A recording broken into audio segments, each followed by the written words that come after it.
بسم اللہ الرحمن الرحیم۔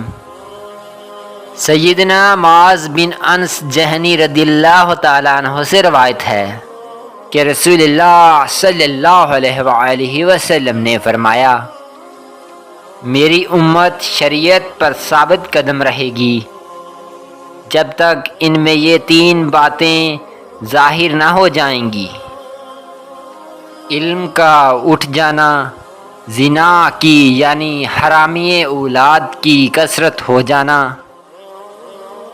اور سکارون کا ظاہر ہونا۔ سیدنا معاذ رضی اللہ تعالیٰ عنہ نے پوچھا، اللہ کے رسول صلی اللہ علیہ وآلہ وسلم، سکارون سے کون لوگ مراد ہیں؟ آپ صلی اللہ علیہ وآلہ وسلم نے فرمایا، آخری زمانہ میں ایسے لوگ آئیں گے جو ملاقات کے وقت سلام کی بجائے ایک دوسرے کو گالیاں دیں گے۔